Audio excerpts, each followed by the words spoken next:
Very good evening to all of you guys. उम्मीद करते हैं कि आपकी प्रिपरेशंस अच्छी चल रही होगी और जो आपका टारगेट है प्लेसमेंट 2027 वो बात आपके दिमाग में कहीं ना कहीं होगी कि इसके लिए जो भी प्रिपरेशंस आप जितना बेटर आप अपना एफर्ट्स दे सकते हैं, ठीक है, to grab a better opportunity to make your futures bright and beautiful अच्छा बनाना चाहते हैं, तो उस कंडीशन में जितनी भी प्रिपरेशन आपको करनी है बस कुछ पल कुछ दिनों के लिए करनी है।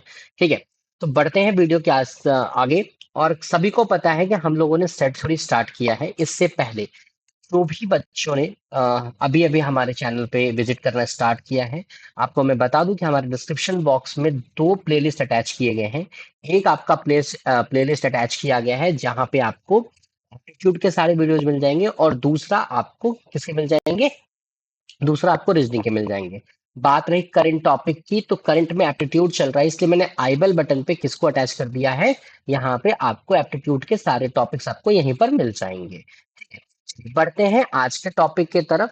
जैसा कि कल हम लोगों ने डिस्कस किया था, हम लोगों ने कल सेट थ्योरी का बेसिक डिस्कस कर लिया था, इसके कॉन्सेप्ट्स डिस्कस कर लिए थे, ठीक है ना। आज हम प्रॉब्लम्स पे आएंगे कि भाई प्रॉब्लम्स कैसे बनेगा। स्टार्टिंग में मैं आपको दोनों अप्रोच बताऊंगा, फॉर्मूला से भी बताऊंगा क्वेश्चन को सॉल्व करना और इसके साथ साथ डायग्राम से भी सॉल्व करना बताऊंगा। ठीक है, देखिए सबसे पहले फॉर्मूला देखते हैं। कल हमने आपके स्क्रीन पे एक फॉर्मूला लिखा था जिसमें फॉर्मूला था number of A union B is equal to number of A plus number of B minus number of A intersection B. ये एक फॉर्मूला जो आपके स्क्रीन पे कल वाले वीडियोस में था, ठीक है, लास्ट स्लाइड था कल तक। ठीक है, अगर बच्चा मुझे देखा जाए, अगर मैं इस फॉर्मूले को देखूं तो मुझे क्या दिख रहा है कि भाई मुझे यहाँ पे नंबर ऑफ ए तो मिल चुका है, नंबर ऑफ बी भी मिल चुका है और मुझे इनका यूनियन भी मिल चुका है। और एग्जामिनर ने किसके डाटा को निकालने के लिए बोला है, इंटरसेक्शन के वैल्यू को निकालने के लिए कहा है। ठीक है, तो जो जो वैल्यू हमारे पास अवेलेबल है हम उसको यहाँ पे रख देते हैं। तो यूनियन मुझे कितना पता है, 100 पता है। ठीक है, नंबर ऑफ ए की वैल्यू कितना पता है, 75 पता है। नंबर ऑफ बी की वैल्यू कितना पता है हमें, नंबर ऑफ बी की वैल्यू आपको 55 पता है। और इंटरसेक्शन तो मुझे निकालना था, that is n A intersection B, ये तो मुझे निकाल कर उनको देना है। Got it dear. ठीक है, अब यहाँ पे इसको सिंप्लीफाई कर लेते हैं। नॉर्मल जिस प्रकार से कैलकुलेशन किया जाता है ये आपका 100 हो जाएगा, इसका समेशन करेंगे तो ये आपका 130 हो जाएगा minus n A intersection B. और अगर मैं इसको एन ए इंटरसेक्शन बी को इस साइड चेंज कर देता हूं, राइट टू लेफ्ट स्विच करता हूं, देन 130 माइनस 100 इट बिकम्स 30। ठीक है, तो ये तो हो गया आपका आंसर किसके बेसिस पे बेटा, ये आपका आंसर हो गया आपके फॉर्मूला के बेसिस पे। अगर मुझे फॉर्मूला के थ्रू बनाना है तो आप इस प्रकार से बना सकते हैं। बहुत बार बच्चों को ये लगा होगा कि ये तो टाइम कंज्यूमिंग है, देखो टाइम कंज्यूमिंग नहीं है। अगर आपको फॉर्मूला याद हो तो कहीं ना कहीं मुझे लगता है कि आपको ये लाइन भी लिखने की आवश्यकता नहीं होगी, आप डायरेक्टली इस क्वेश्चंस को यहाँ से लिख सकते हैं। कुछ हद तक बच्चे डायरेक्ट कैलकुलेशन भी कर सकते हैं तो उनके टाइम बच जाते हैं। लेकिन हाँ, बात करते हैं फिर भी एक ऑल्टरनेट का, अगर मुझे डायग्राम से बनाना हो तो देखो, डायग्राम से बनाना है तो देखो, एक मान लेते हैं कि ये सर्कल है, ये दूसरा सर्कल है। ठीक है, ये सर्कल आपको ए रिप्रेजेंट कर रहा है, ए सर्कल आपको बी रिप्रेजेंट कर रहा है। अब हमने कल क्या क्या समझा था वो देखिए। हमने आपको कल एक बात समझाई थी कि भाई इस वाले में जो कुछ एलिमेंट आपको मिलेंगे, इस वाले में जो कुछ आपको एलिमेंट मिलेंगे, यहाँ पे जो कुछ आपको एलिमेंट मिलेंगे, मैं इसको हाइलाइटर से मैं हाईलाइट कर दूं, जस्ट अ मिनट। ठीक है, हाँ, अगर मैं कह रहा हूं इस वाले पोर्शन में जो कुछ मिलेगा, ठीक है, इसको हमने क्या नाम दिया था, इसको हमने नाम दिया था, ठीक है, एन ए इंटरसेक्शन बी। मतलब जो दोनों में कॉमन होगा, जो दोनों में क्या होगा, कॉमन होगा, उसको हमने क्या नाम दिया था, एन ए इंटरसेक्शन बी। इसको मैं नॉर्मल तरीके से लिख देता हूं ताकि आपको समझने में दिक्कत नहीं आए। ठीक है, इसको हमने नाम दिया था एन ए इंटरसेक्शन बी। ठीक है, अच्छा, मैंने आपको ये भी कहा था कि भाई इस पार्ट में जो एलिमेंट लिखे गए हैं, साथ साथ में इस पार्ट में जो एलिमेंट लिखे गए हैं और ये जो एलिमेंट लिखा गया, अगर हम सबको कंबाइंड कर लेते हैं तो इसका कॉम्बिनेशन क्या कहलाता है, एन ए यूनियन बी कहलाता है। मतलब अगर मैं मतलब समझने की कोशिश करूं तो मैं कुछ हद तक कह सकता हूं मैं कुछ हद तक कह सकता हूं कि भाई एन ए यूनियन बी जो है उसका एक फॉर्मूला तो ये हो जाता है कि number of A plus number of B minus number of A intersection B. दूसरा फॉर्मूला ये भी हो सकता है कि number of only A plus number of only B plus number of A intersection B. अब यहां पे समझना, नंबर ऑफ ओनली ए कहने का मतलब सिर्फ ये वाला पोर्शन है जो कि बी में नहीं जा रहा है, तो हमने ये वाला पूरा सर्कल कवर कर लिया। नंबर ऑफ बी कहने का मतलब, ओनली बी कहने का मतलब ये पोर्शन जो ए में नहीं जा रहा है और इंटरसेक्शन का। अगर मैं सबको कंबाइंड कर लेता हूं तो भी मुझे क्या मिलेगा, ए यूनियन बी ही मिलता है। तो अब इन्हीं लॉजिक को यूज करते हुए, इसी लॉजिक को यूज करते हुए अब मैं डायग्राम से ही सीधा क्वेश्चन सॉल्व कर दूंगा। समझाने के लिए बस मैंने आपके सामने लिख दिया था। अब देखिए, देखो जो डेटा दिया है वो लिखते चलो। हमारे पास नंबर ऑफ ए की वैल्यू 75 है, ये हमारे पास 75 है और ये हमारे पास 55 है।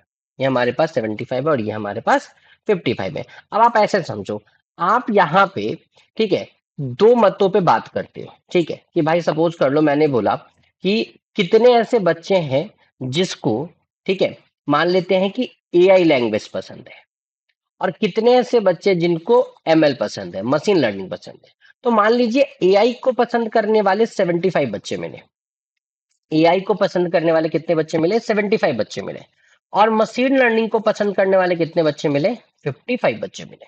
मशीन लर्निंग को पसंद करने वाले कितने बच्चे मिले, 55 बच्चे मिले, ठीक है। अब बच्चा देखो, तो बात आती है सर ये तो चलो ये हमारे पास 75 आउटपुट आया एआई का और एमएल का कितना आया 55, लेकिन क्लासरूम में टोटल बच्चे थे कितने मेरे पास, टोटल बच्चे हमारे पास थे कितने, 100। टोटल बच्चे कितने थे हमारे पास, 100। तो सोचने वाली बात है, अगर 100 बच्चे थे तो हमारे पास ओपिनियन भी उनके कितने आने चाहिए, या उनके सब्जेक्ट की चॉइस का आउटकम भी कितना आना चाहिए, 100 आना चाहिए। लेकिन मैं क्या देख रहा हूं कि जब मैं इन दोनों को जोड़ रहा हूं तो इनका आउटकम 100 से ज्यादा है, इनका आउटकम 100 से ज्यादा है। कितना है भाई, इनका आउटकम 130 है। होना कितना चाहिए था, 100। तो भाई अगर 100 होना चाहिए था और इनका आउटकम आपका क्या है, 100 से ज्यादा है। कितना ज्यादा है, 30 ज्यादा। तो मतलब 30 वो नंबर ऑफ पर्सन होंगे जिन्होंने एआई को भी सपोर्ट किया होगा और एमएल को भी सपोर्ट किया होगा। जिन्होंने एआई को भी सपोर्ट किया और एमएल को भी सपोर्ट किया, मतलब भैया वो जो डेटा होगा वो कॉमन डेटा है। वो 30 आपके एआई के समय भी काउंट हुआ है और वो 30 आपके एमएल के समय भी काउंट हुआ है। और यही डेटा अभी आप फाइंड आउट कर रहे थे कि भाई उनके इंटरसेक्शन की वैल्यू कितनी होगी। वापस से मैं एक्सप्लेन कर देता हूं, देखो बहुत इंपॉर्टेंट है समझना इस चीज को बेटा। मैंने अभी आपके सामने कहा कि आपने, ठीक है, आपने एक ऐसी क्लास को विजिट किया जहां पे टोटल क्लासरूम में बच्चे कितने थे, 100 बच्चे थे। उन 100 बच्चों में से आपको 75 बच्चों ने कहा कि सर मुझे तो एआई पसंद है, मुझे आर्टिफिशियल इंटेलिजेंस के लैंग्वेज पसंद है। और 55 बच्चों ने, 55 बच्चों ने कहा कि नहीं नहीं मुझे तो मशीन लर्निंग पसंद है, ठीक है। अब आपने ये देखा कि भाई क्लासरूम में तो टोटल 100 बच्चे थे, पर मेरे पास आउटपुट कितने बच्चों का आया, 130 बच्चों का। मतलब मेरे पास पर्ची, का मान लो आपने पर्ची कलेक्ट की होगी तो आपके पास पर्ची कितनी है, 130 है। और क्लासरूम में 100 बच्चे थे, तो भाई 30 पर्ची एक्स्ट्रा कैसे हुई, यानी कि 30 पर्ची वो पर्ची होगी जिस, वो बच्चे कॉमन बच्चे कि जो एआईएमएल को भी बोल रहे हैं अच्छा है और जो बोल रहे हैं एमएल को भी अच्छा है। तो 30 वो बच्चे क्या हो जाएंगे, कॉमन हो जाएंगे। तो यहाँ पे आपका आंसर क्या हो जाएगा, 30। आप इस बेसिस से भी निकाल सकते हैं। अच्छा, इस मेथड से जब आप ग्राफिकल मेथड यूज करते तो बेनिफिट एक और है। क्या बेनिफिट है, देखो अगर मान लो किसी ने मुझसे ये पूछ दिया होता कि बताओ भाई ओनली ए कितना है, इस डेटा में ओनली ए कितना है, तो सोचो बेटा इस पूरे डेटा की वैल्यू कितनी है, 75। 75 में से 30 तो कॉमन चला गया, तो मतलब ओनली ए कितना होगा, 45। क्योंकि इस पूरे सर्कल का सम कितना होना चाहिए था, 75। 75 में से 30 तो कॉमन है, तो ये जो 45 होगा ये क्या होगा आपका, ओनली ए होगा। ये क्या होगा आपका, ओनली ए होगा।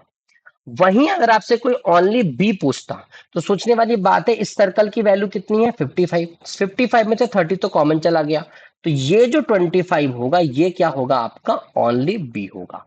ये क्या होगा आपका, ओनली बी होगा। तो बहुत बार आपसे ओनली ए ओनली बी, तो बच्चे इसके लिए अलग अलग फॉर्मूला याद रखते हैं। फॉर्मूला याद नहीं रखना, डायग्राम समझना है।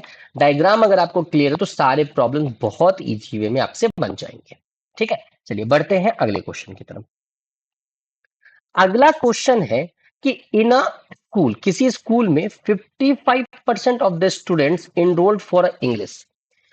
किसी स्कूल में 55%, 55% स्टूडेंट्स इंग्लिश में इनरोल्ड करते हैं, इंग्लिश सब्जेक्ट में इनरोल्ड करते हैं, और 45% इनरोल्ड किस में करते हैं, मैथमेटिक्स में करते हैं। ठीक है, 15% बच्चे for both subject, for both subject, दोनों ही सब्जेक्ट के लिए, मतलब ये कॉमन बच्चे हैं, वो इंग्लिश में भी मिलेंगे, वो आपको मैथ्स में भी मिलेंगे। ठीक है, तो कहा जाता है what percent enrolled for neither subject, किसी भी सब्जेक्ट के लिए कितने परसेंट बच्चों ने अपने आप को इनरोल्ड नहीं किया है। ठीक है, अब देखो, अगर मैं इस प्रॉब्लम को डायग्राम से बनाता हूं तो कितनी आसानी से बनेगा। एक सर्कल हम इंग्लिश का मान लेंगे, एक सर्कल हम इंग्लिश का मान, सॉरी, मैथ्स का मान लेंगे। तो इंग्लिश की वैल्यू कितनी है हमारे पास, 55 है, ये 55% होना चाहिए। और मैथ्स की वैल्यू कितनी है हमारे पास, 45% होना चाहिए। ये तो क्वेश्चन में गिवन है कि भाई इंग्लिश में 55 बच्चों ने एनरोल्ड किया है और मैथ्स में कितने बच्चों ने किया, 45 बच्चों ने, वो तो मैंने कॉपी कर ली। ठीक है, अच्छा, 15% वो कह रहे हैं कि कॉमन है, जो मैथ्स में भी बच्चे इंटरेस्टेड थे और जो इंग्लिश में भी थे, बोथ सब्जेक्ट कहा गया है। तो बच्चा, अगर आप यहाँ पे देखो, अगर मैं यहाँ पे कह दूं कि ये 15% है जो कि कॉमन है, ठीक है, जो कि कॉमन है, तो देखो इस पूरे सर्कल की वैल्यू कितनी होनी चाहिए थी, 55। इस 55 में से 15 अगर कॉमन है, तो मतलब ओनली इंग्लिश वाले कितने होंगे, 40 होंगे। ओनली इंग्लिश वाले कितने होंगे, 40 होंगे। कैसे निकाला गया, टोटल अगर 55 बच्चे इंग्लिश में जा रहे हैं और जिसमें से 15 कॉमन है, कॉमन करने का मतलब वो मैथ्स को भी पसंद करते हैं, इंग्लिश को भी पसंद करते हैं, तो भाई 55 में से 15 माइनस कर दीजिए, जो मैथ्स और इंग्लिश दोनों को पसंद करते हैं, कहीं ना कहीं इंग्लिश भी पसंद करते हैं, तो 40 क्या बच जाएंगे आपके पास, वैसे जो सिर्फ इंग्लिश को पसंद करते हैं। सिमिलरली अगर मैं मैथ्स का निकालूंगा तो ओनली कितने होंगे, 30 होंगे, क्योंकि भाई इस पूरे सर्कल की वैल्यू कितनी होनी चाहिए थी, 45, ये 15 है, तो ये कितना हो गया, 30। यहां तक सही है। लेकिन इस क्वेश्चन में ये नहीं पूछा है कि टोटल कितने बच्चे एनरोल्ड हुए हैं, इन्होंने ये पूछा है कि कितने बच्चे एनरोल्ड नहीं हुए हैं। तो अगर मैं यहाँ फिगर से देखूं तो मेरे पास कितने बच्चे एनरोल्ड हुए, मेरे पास 40 प्लस 15 और प्लस 30, इतने बच्चे एनरोल्ड हुए हैं। 40 बच्चे सिर्फ इंग्लिश में, 15 बच्चे इंग्लिश और मैथ्स दोनों में, और 30 बच्चे सिर्फ मैथ्स में, इतने बच्चे एनरोल्ड हुए। तो एनरोल्ड की वैल्यू कितनी हो गई, 85%। 85% बच्चा अगर एनरोल्ड हुआ, तो मेरे ख्याल से अब मुझे आगे बताने की आवश्यकता नहीं है कि इस क्वेश्चन का आंसर कितना होना चाहिए, 15%। क्योंकि भाई किसी भी चीज को जब हम हंड्रेड कम परसेंटेज में डिस्कस करते हो तो हमेशा कंपैरिजन किससे होता है, 100 से कंपैरिजन होता है, कि हम टोटल वॉल्यूम को, टोटल वैल्यू को क्या मानते हैं, 100% मानते हैं। तो 100% में से 85% तो आपके एनरोल्ड हो गए, तो बच्चे कितने आपके पास, 15% बचा जो एनरोल्ड नहीं हुआ था। ठीक है, जो एनरोल्ड नहीं हुआ था। अच्छा, इस डायग्राम को जब मैंने आपको पढ़ाया था तो उस समय ऐसे समझाया भी था, देखो अगर आप चाहते तो इसका डायग्राम ऐसे भी बना सकते थे कि पूरे क्लासरूम की स्ट्रेंथ कितनी होगी, 100 होगी, तो 100% हो गया। ठीक है, उसके बाद ये वाला डायग्राम बना लीजिए, ये आपका इंग्लिश हो जाएगा कितना, 55। ठीक है, उसके बाद यहाँ पे आपका मैथ्स हो जाएगा कितना, 45। ठीक है, इसका कॉमन कितना हो गया, 15, तो मतलब ये आपका 40 और ये आपका 30। यहां तक तो सेम डायग्राम, बस मैंने एक बाहर से सर्कल बनाया। अब समझना कि भाई बच्चा तो क्लासरूम का ही है, तो और वो किसी सब्जेक्ट में एनरोल्ड नहीं है, तो यहाँ पे जो 15% हम यहाँ लिखेंगे वो परसेंट वैल्यू बताएगा जो बच्चे कहीं एनरोल्ड नहीं हुए। तो ये डायग्राम के थ्रू आप ये भी बना सकते थे। ठीक है, बाकी आप यहाँ से भी समझ सकते हैं कि भाई टोटल 100 होना चाहिए, तो 85 बच्चे एनरोल्ड हो चुके हैं, तो आपके पास 15% बच्चे बच्चे होंगे जो एनरोल्ड नहीं हुए होंगे। गॉट इट डियर, चलिए मैं धीरे धीरे हर एक पार्ट को क्लियर करना चाह रहा हूं, यहाँ पे कोई प्रॉब्लम नहीं आनी चाहिए। देखो ये सिमिलर क्वेश्चन है, ये सिमिलर क्वेश्चन है, कैसे देखो, क्वेश्चन कह रहा है कि there are 25,000 people in a township, कहीं किसी जगह पर 25,000 लोग हैं, ठीक है, उसमें से 11,000, ठीक है, किसको सब्सक्राइब करते हैं, नेटवर्क ए को, किसको सब्सक्राइब करते हैं, नेटवर्क ए को, ठीक है, और उसी में से 14,000 किसको सब्सक्राइब करते हैं, नेटवर्क बी को, और 5,000 किसको सब्सक्राइब करते हैं, बोथ। एक बार वीडियो को पॉज करो और खुद से इसका डायग्राम बना के देखो, शायद आप बना पाओ। ठीक है, मुझे भी अच्छा लगेगा कि हाँ आपसे बन रहा है। ठीक है, देखिए इसका अगर मैं सॉल्यूशन करने आऊं तो ये मान लेते हैं नेटवर्क ए है, ये मान लेते हैं नेटवर्क बी है, ये नेटवर्क ए है, ठीक है, इसमें कितने लोग सब्सक्राइब है, 11,000। ठीक है, ये नेटवर्क बी है, इसमें कितने लोग सब्सक्राइब है, 14,000। ठीक है, अच्छा, इसमें से 5,000 लोग तो दोनों में सब्सक्राइब है, मतलब कि भाई इसकी वैल्यू कितनी होनी चाहिए, 5K। 5K मतलब K का मतलब 1000 होता है, तो 5000, ठीक है। अब ये पूरा 11,000 होना चाहिए, 5K ये है, तो मतलब only subscriber for as what, 6K। अच्छा, उसी प्रकार अगर मैं इसका निकालूंगा तो ये कितना हो जाएगा, 9K। के का मतलब यहाँ पे 1000 से इक्वल किया है मैंने, रोमन अंक में लिखा जाता है, आपको पता होना चाहिए, ठीक है। शायद रोमन अंक में नहीं लिखते नॉर्मली, के से रिप्रेजेंट किया जाता है, सॉरी, रोमन अंक में नहीं लिखते, सॉरी। हाँ, तो देखो 6K आपका ओनली ये सब्सक्राइबर हो जाएगा, 5K आपका बोथ है, तो अगर कंबाइंड देखा जाए तो 11,000 इसकी वैल्यू हो रही है, ठीक है। ओनली बी देखा जाए तो 9K, कंबाइंड देखा जाए तो 14K हो गया, ठीक है। अब देखो कितने लोग सब्सक्राइबर है, 6 + 5 + 9, जरा ऐड कर लीजिए, तो 20K तो आपके पास सब्सक्राइबर हैं ही, 20K तो आपके पास सब्सक्राइबर हैं ही, ठीक है। अब भाई 20K अगर आपके पास सब्सक्राइबर हैं, तो जरा बताइए, अगर शहर में 25,000 लोग हैं, अगर शहर में 25,000 लोग हैं, तो कितने लोगों ने सब्सक्राइब नहीं किया है, वो नीदर की बात कर रहा है, नहीं किया है।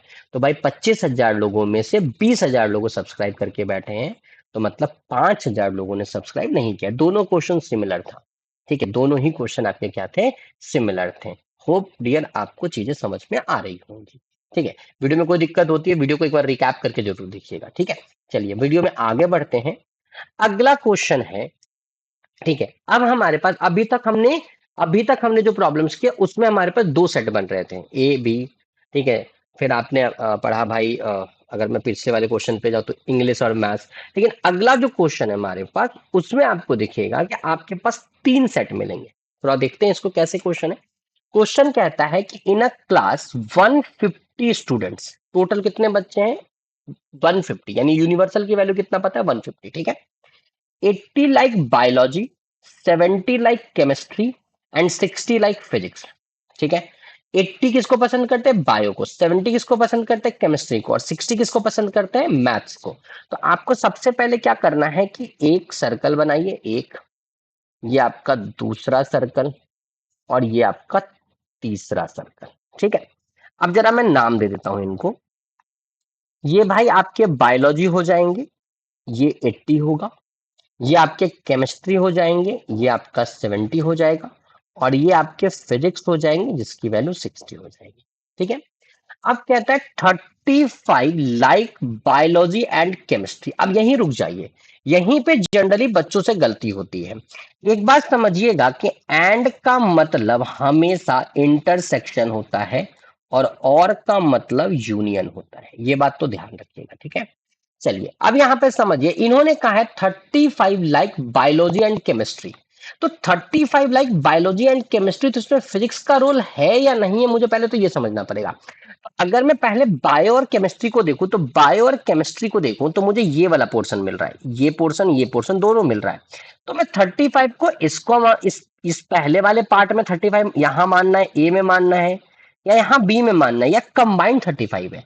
तो ध्यान रखिएगा, इन्होंने ऐसा कुछ बोला नहीं है कि भाई 35 like biology and chemistry but not physics, but not physics ऐसा तो नहीं आया, या ओनली बायोलॉजी एंड केमिस्ट्री तो नहीं बोला उन्होंने। भाई इसमें उन्होंने मना नहीं किया, तो जब तक मना नहीं किया है, तो ध्यान रखिएगा बेटा, जब तक मना नहीं किया है, क्वेश्चन में कोई कंडीशन नहीं है, तो इसका मतलब ये कंबाइंड वैल्यू है। तो यहाँ पे हम बाहर में फिलहाल लिख लेते हैं कि 35 वैसे लोग होंगे जिनको बायोलॉजी और केमिस्ट्री दोनों ही पसंद होगा, ठीक है। आगे कहता है 25 लाइक केमिस्ट्री एंड फिजिक्स। तो वापस से देखो, केमिस्ट्री एंड फिजिक्स में भी दो पार्ट बटा हुआ है, तो कितना पार्ट इधर कितना पार्ट इधर नहीं पता, तो हम इसको बाहर रख लेते हैं कि भैया इनकी वैल्यू कितनी होनी चाहिए, 25 होनी चाहिए, ठीक है। 20 लाइक बायोलॉजी एंड फिजिक्स, तो उसी प्रकार यहां पे आप 20 रख लीजिए। And lastly there is a data that 12 like all three, और 12 ऐसे बच्चे हैं जो तीनों ही सब्जेक्ट को लाइक करते हैं। तो मेरे ख्याल से मुझे ऐसा लगता है कि आप सभी को पता होना चाहिए, ये वो पोर्शन है जो तीनों सर्कल में आ रहा है।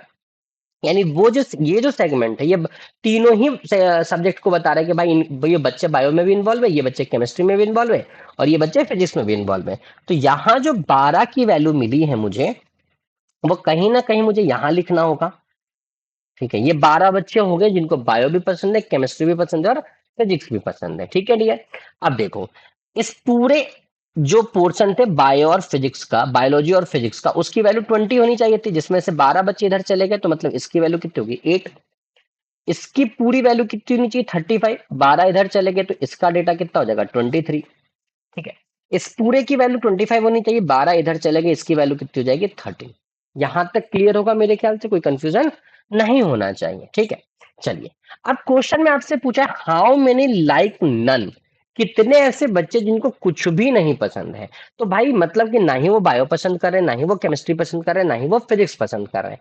तो आपको क्या करना है, पहले तो ये फाइंड आउट करना है कि कितने बच्चों को पसंद आ रहा है, चाहे वो एक सब्जेक्ट हो, दो सब्जेक्ट हो या तीनों सब्जेक्ट हो। ठीक है, तो चलो देखो, अगर मैं देखूं तो भाई ये पहले वाले सर्कल की वैल्यू कितनी होनी चाहिए थी 80। 80 में से आपने कितना सर्कल का पार्ट रख लिया है, तो 80 में से अगर मैं देखूं तो आपने 23 पुटअप कर लिया है, 12 पुटअप कर लिया है और 8 पुटअप कर लिया है।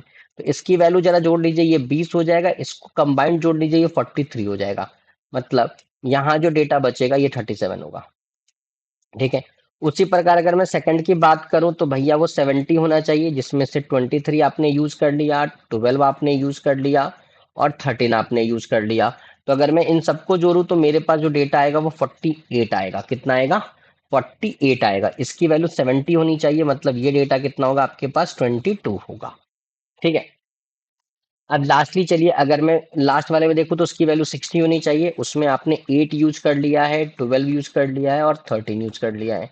तो भैया इसका सम आपका 33 हो चुका है, तो मतलब इसकी वैल्यू कितनी होनी चाहिए 27। ठीक है, अब आपको जितने भी वैल्यूज ग्रीन से लिखे गए हैं वो कहीं ना कहीं एक सब्जेक्ट को रिप्रेजेंट कर रहे हैं, दो सब्जेक्ट को रिप्रेजेंट कर रहे हैं या तीनों सब्जेक्ट को रिप्रेजेंट कर रहे हैं जो कि पसंद करते हैं। तो आपको क्या करना है, ये जो ग्रीन में जो सर्कल के अंदर ग्रीन वैल्यूज लिखे गए इन सबको आपको ऐड कर लेना है। तो भैया ऐड करना स्टार्ट करते हैं। 37, 23, 22, 8, 12, 13, 27, इन सबको ऐड करना है। देखिए इनको और इनको ऐड कर लेंगे तो 40 हो जाएगा, इनको इनको ऐड कर लेंगे तो 20 और 40 60 हो जाएगा। ठीक है, अब इसको और इनको ऐड कर लें तो 60 और ये अगेन 60 होगा, तो कितना हो जाएगा 60 60 120 हो जाएगा। 120 में अगर मैं 22 को ऐड कर दूं बेटा तो 120, कितना बोला था मैंने, रुक जाओ भूल गया, एक बार वापस से काउंट कर लेते हैं। मैंने क्या कहा, मैंने कहा इन दोनों को ऐड कर ले तो ये 40 हो जाएगा, इनको मिला लेते तो 60 हो जाएगा। ठीक है, अच्छा फिर मैंने कहा इन दोनों को भी मिला लेते तो 60 60 120 हो जाएगा। 120 के पास 22 मिला लीजिए तो इसका जो सम हो रहा है ये 142 हो रहा है। इसका सम कितना हो रहा है 142। और क्लासरूम में कितने बच्चे थे 150 बच्चे थे, तो 150 में से 142 बच्चे ऐसे हैं या तो इनको एक सब्जेक्ट पसंद है, या तो दो सब्जेक्ट पसंद है, या तो इनको तीन सब्जेक्ट पसंद है। तो भाई नहीं पसंद वाले कितने बच्चे हैं अपने पास 8 बच्चे हैं। नहीं पसंद वाले हमारे पास कितने बच्चे हैं 8 बच्चे हैं। तो यहां से इस क्वेश्चन का करेक्ट आंसर क्या होगा 8। इस क्वेश्चन का करेक्ट आंसर कितना होना चाहिए 8 होना चाहिए। डायग्राम से बनाना चीजें आपके लिए इजी रहेगा, ये बात ध्यान रखिएगा। ठीक है, अच्छा अब बात करते हैं इसके ऑल्टरनेट का, वो भी बात कर लेते हैं। देखिए मैंने आपको एक फॉर्मूला दिया था कि अगर n A union B union C अगर तीनों को कंबाइंड करते हैं तो n A plus n B plus n C minus n A intersection B minus n B intersection C minus n A intersection C plus n A intersection B intersection C. ठीक है, अगर आप देखेंगे तो एक फॉर्मूला होता है जो ऑलरेडी कल वाले स्लाइड पर डिस्कस हुआ था। ठीक है, तो अगर मैं इसके अकॉर्डिंग डेटा पिकअप कर लूँ वैल्यू से क्वेश्चन से, तो एन ए की वैल्यू हम 80 मान लेते हैं। ठीक है ना, एन बी की वैल्यू हम 70 मान लेते हैं, फिजिक्स की वैल्यू एन सी में कंसिडर हो जाएगा 60, यहाँ से -35, -25, -20 और लास्ट में +12। ठीक है भाई, तो प्लस वाले सारे ऐड कर लीजिए, 8 7 15 150, 150 में इसको जोड़ेंगे तो कितना हो जाएगा 210, और यहां से इनको जोड़ लीजिए तो 222। ठीक है, चलिए इनको जोड़िए, इन दोनों को जोड़ते हैं तो ये कितना हो जाएगा 60 और +2 मतलब 80। कितना हो जाएगा 80। अगर आप बेटा इसको माइनस करेंगे तो ये 142 आता है। यानी कहीं ना कहीं आपका जो पसंद करने वाले नंबर ऑफ स्टूडेंट्स की वैल्यू होगी वो कितनी है 142, और आपके पास टोटल स्ट्रेंथ कितनी थी 150। तो भाई डिफरेंस कितने का आ रहा है 8 का आ रहा है, तो इसका करेक्ट आंसर क्या है 8 है। बच्चे बहुत बार सोचते हैं कि फॉर्मूला इजी है, देखो फॉर्मूला इजी है, इसमें कोई डाउट नहीं है। फॉर्मूला से अगर आप बनाते हैं तो इजी है, लेकिन अगर इसी में अगर आपसे ओनली बायो पूछ देता, ओनली केमिस्ट्री पूछ देता, ठीक है, तो डायग्राम ज्यादा इजी पड़ रहा था। तो मैं आपको बार बार सजेस्ट यही करूंगा बेटा कि आप फॉर्मूला से थोड़ा डिस्टेंस बना के रखें, दोनों अप्रोच समझें, दोनों तरीके से क्वेश्चंस को बनाएं, लेकिन कोशिश करें डायग्राम के थ्रू क्वेश्चन बनाने की, ताकि आपका स्पीड भी कम लगेगा उसमें, सॉरी स्पीड भी बढ़ेगा और टाइम कम लगेगा उसमें आपका। अभी आपको दिख रहा होगा कि एक्सप्लेन करने में थोड़ा टाइम लगता है। व्हाट इट डियर, चलिए पढ़ते हैं अगले क्वेश्चन की तरफ। अगला क्वेश्चन है कि इन अ सर्वे, एक सर्वे हुआ था जहां पे 250 पीपल है, ठीक है, जिसमें से 140 को क्रिकेट पसंद है, 120 को फुटबॉल पसंद है, 100 को टेनिस पसंद है, 60 ऐसे हैं जिनको क्रिकेट और फुटबॉल दोनों पसंद है, 50 ऐसे हैं जिनको फुटबॉल और टेनिस पसंद है, 40 ऐसे हैं जिनको क्रिकेट और टेनिस पसंद है, और 25 ऐसे जिनको तीनों पसंद है। तो बताइए ओनली फुटबॉल वाले कितने। तो जैसा अभी मैंने आपको कहा था, ये ओनली वाले जब कंडीशंस आते हैं ना तो बेटर होता है डायग्राम। तो हम क्या करेंगे, सबसे पहले एक ये डायग्राम बना लिया, सर्कल बना लिया, ये दूसरा सर्कल और ये तीसरा सर्कल। क्रिकेट हमारा कितना है 140, फुटबॉल कितना है हमारा 120, और टेनिस कितना है हमारा 100। अब मेरे ख्याल से डेटा पिकअप करना आप लोगों के लिए इजी हो गया होगा। 60 आप उनको कह रहे जो क्रिकेट फुटबॉल कॉमन है, तो क्रिकेट फुटबॉल कॉमन का मतलब ये वैल्यू 60 होगा, ध्यान रखिएगा इसमें मना नहीं किया टेनिस, इसलिए हमने भी बाहर रखा है, ठीक है।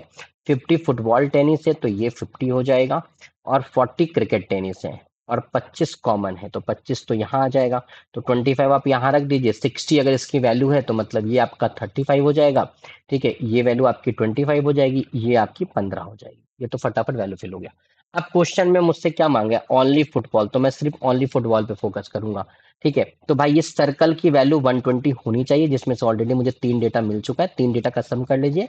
तो अगर मैं तीनों डेटा को ऐड करता हूँ 35, 25 और 25, तो इसकी वैल्यू मुझे कितनी मिलती है 85 मिलती है। कितनी मिलती है बेटा 85 मिलती है। और टोटल वैल्यू होनी कितनी चाहिए थी 120 होनी चाहिए। तो मतलब 35 जो बच्चे हैं वो ओनली क्या है फुटबॉल वाले हैं, वो ओनली क्या है फुटबॉल वाले। वो डाटा आया कहाँ से, तो आपने 120 में से 85 को माइनस कर दिया तो आपको 35 मिला। यही अगर आप फॉर्मूला से बनाते तो एक सेपरेट फॉर्मूला वापस से आप लेकर रखते हैं, इसलिए मैं थोड़ा सा अवॉइड करता हूँ फॉर्मूले को, ठीक है। चलो पढ़ते हैं अगले क्वेश्चन की तरफ। अगला क्वेश्चन है आपके पास कि इन ए स्पोर्ट कैंप, एक कोई स्पोर्ट कैंप है जहां पे 44 स्टूडेंट्स प्ले बास्केटबॉल, ठीक है ना। एक काम करते हैं, 3 बॉल गेम है, एक बास्केटबॉल है, एक वॉलीबॉल है और एक फुटबॉल है। तो बना लेते हैं फटाफट। एक आपका बास्केटबॉल हो जाएगा, एक वॉलीबॉल हो जाएगा और एक आपका फुटबॉल हो जाएगा। तो बास्केटबॉल की वैल्यू कितनी पता है हमें 24, वॉलीबॉल की वैल्यू कितना पता है हमें 28, और फुटबॉल की वैल्यू कितना पता है हमें 32, ठीक है। अब क्वेश्चन में आपसे कहा है कि 15 ऐसे बच्चे हैं जो बास्केटबॉल और वॉलीबॉल दोनों को खेलते हैं। वापस से अगर हम देखें तो यहाँ पे उन्होंने रिस्ट्रिक्ट नहीं किया, आगे मिलेंगे आपको क्वेश्चन, अभी कंफ्यूज नहीं होना, आगे मैं आपको दिखाऊंगा कि जहाँ पे रिस्ट्रिक्शंस आते हैं। 15 प्लेयर ऐसे हैं जो बास्केटबॉल और वॉलीबॉल, यानी 15 इनके कॉमन डेटा होंगे, ठीक है। उसके बाद 14 वॉलीबॉल और फुटबॉल है, मतलब 14 इनके कॉमन होंगे और नेक्स्ट 13 इसका कॉमन होगा। और लास्टली कहा जाता है कि 9 प्लेयर जो है वो तीनों गेम खेलते हैं, तो 9 को आप यहां रख दीजिए। तो भैया इसकी वैल्यू हो जाएगी 9 6 15, इसकी हो जाएगी 9 4 13, इसकी हो जाएगी 9 5 14, ठीक है। अब इस पूरे का सम कितना होना चाहिए 24, तो आप सिंपली ऐड कर लेते हैं 6 4 10 19, मतलब ये 5 होना चाहिए, ठीक है। 6 5 11 9 20, मतलब ये 8 होना चाहिए। 9 4 13, 13 5 18, तो ये आपका 14 होना चाहिए, ठीक है। यहां तक क्लियर हो गया। अब आपसे क्वेश्चन ने पूछा कि बताइए टोटल कितने स्टूडेंट्स है यहाँ पे। तो टोटल कितने स्टूडेंट्स हैं? मेरे ख्याल से सारे बच्चे बता सकते हैं कि सर आपने जो अंदर में रेड वाले लिखे ना सब जोड़ दीजिए। तो जोड़ो बच्चा। अगर मैं अंदर के सारे रेड को जोड़ता हूँ तो कितना हो जाएगा? 5, 6 5 11, 11 8 19, 19 5 24, 24 और 9, 24 और 9 33, 33 4 37, 37 और 4 पहले जोड़ लीजिए, 41 और 10 51। तो इसका वैल्यू कितना होगा? 51। हिंदी में जोड़ देता हूँ भाई। एक तो प्रॉब्लम ना, सॉरी इंग्लिश में भी जोड़ देता हूँ। एक तो प्रॉब्लम ना कैलकुलेशन करते समय बच्चों के साथ वो हिंदी इंग्लिश का भी आता है कि आपने हिंदी में कितना बोल दिया, इंग्लिश में कितना बोल दिया, वो भी कर देता हूँ। रुक जाइए। इसकी वैल्यू आई थिंक रफ हो गई है। इसकी कॉमन डेटा 9 थी। ठीक है। तो देखिए अगर मैं इसको वापस से ऐड करूँ, इंग्लिश में भी ऐड कर देता हूँ। ठीक है ना। 5 + 6 11, 11 + 8 19, 19 + 5 24, 24 + 4 28, 28 + 9 37, 37 प्लस पहले 10 कर लीजिए 47, 47 + 4 51। तो करेक्ट ऑप्शन है 51। ठीक है। अब आप एक चीज आप ध्यान रखिएगा बेटा, यहाँ पे इस टाइप के क्वेश्चन आप डायग्राम से बनाइए, बहुत जल्दी बनते हैं। एग्जाम में इतना क्रिटिकल नंबर नहीं होगा जहां पे आप फंसेंगे। Got it? चलो। सेम्ड क्वेश्चन है, इसमें पूछा है ओनली फुटबॉल वाले कितने हैं। तो मैं डायग्राम वापस से पीछे कर देता हूँ। ओनली फुटबॉल, मेरे ख्याल से आप मुझे कमेंट बॉक्स में जवाब दे सकते हैं कि सर इसमें ओनली फुटबॉल के बच्चे कितने हैं। तो वो जवाब आपको मुझे कमेंट बॉक्स में देना है। डायग्राम आपके सामने ये है, ओनली फुटबॉल का ऑप्शन आप मुझे देंगे। मैं बार बार समझाता हूँ कि अगर आपको ऑप्शंस जवाब देने होते क्वेश्चंस के, तो आप टाइमर देख लीजिए किस पर्टिकुलर टाइम पे वो स्लाइड आपके स्क्रीन पे दिख रहा है। वो टाइम को मेंशन कीजिए कमेंट बॉक्स में और उसका बगल में आप आंसर लिख दीजिए। जैसे मान लीजिए अगर अभी अभी का टाइमिंग आपका 24 मिनट 32 सेकंड हो रहा है, तो 24 36 आप पहले लिख दीजिए। 24 कॉलन का साइन 36, उसके बाद आप अपना आंसर लिख दीजिए। मुझे भी समझ में आ जाता है कि भाई आप कहाँ पर किस स्लाइड का आंसर दे रहे हैं। ठीक है। चलिए बढ़ते हैं अगले क्वेश्चन की। अगला क्वेश्चन ये है कि in examination there are 150 students, 150 बच्चे हैं। 100 pass in economics, 80 pass in statistics and 90 pass in mathematics. ठीक है। तो भाई वापस एक डायग्राम बना लीजिए। 1 2 और ये 3 सर्कल। अगर छोटा बड़ा बन रहा हो तो प्लीज इग्नोर इट। ठीक है। इकोनॉमिक्स आपके 100 हो जाएंगे, स्टैटिक्स आपके 80 हो जाएंगे और मैथ्स आपके 90 हो जाएंगे। ठीक है। और इस पूरे का सम कितना होना चाहिए, मतलब टोटल नंबर ऑफ स्ट्रेंथ कितनी होनी चाहिए? 150। अभी तक जो बात समझ में आई। ठीक है। अब कहा जा रहा है कि 40 students pass in only one subject. किसी एक सब्जेक्ट में पास होने वाले बच्चों की संख्या कितनी है? 40 है। And 70 students pass in only two subject. And 70 ऐसे बच्चे हैं जो सिर्फ दो सब्जेक्ट में पास होते हैं। ठीक है। And 10 students failed in and 10 students failed in all three subject बोलिए, ऑल सब्जेक्ट बोलिए। तो सोचो बच्चा कि अगर मैं इसमें वही नंबर्स फिल कर रहा हूं जो बच्चे पास हैं, क्लासरूम में अगर 150 बच्चे हैं और उसमें से 10 बच्चे अगर फेल हो गए हैं, तो मतलब इनका जो सम आना चाहिए वो कितना आना चाहिए? 140 आना चाहिए।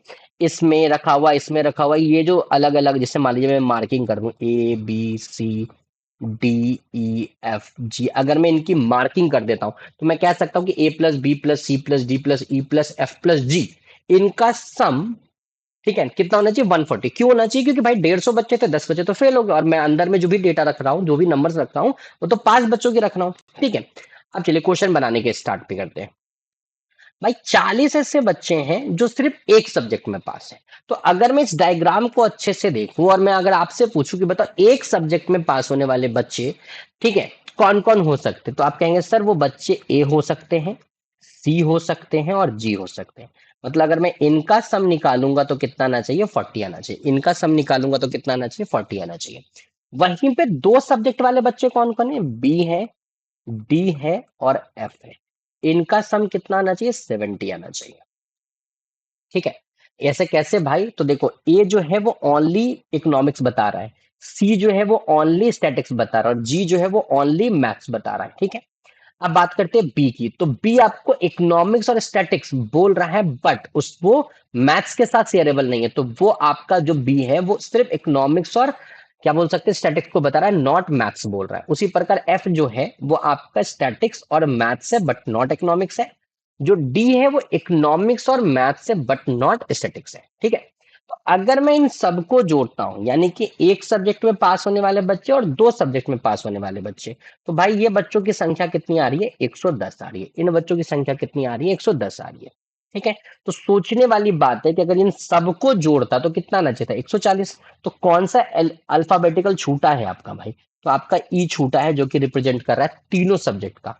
तो तीनों सब्जेक्ट में पास होने वाले बच्चे कितने होंगे, 140 माइनस 110, मतलब कि 30 ऐसे बच्चे हैं जो कि दोनों, सॉरी, जो कि तीनों ही सब्जेक्ट में क्या हो रहे हैं, पास हो रहे हैं, जो कि तीनों ही सब्जेक्ट में पास हो रहे थे। इस क्वेश्चन का करेक्ट ऑप्शन क्या होगा, option number C, 30 students will pass in all three subjects, ठीक है।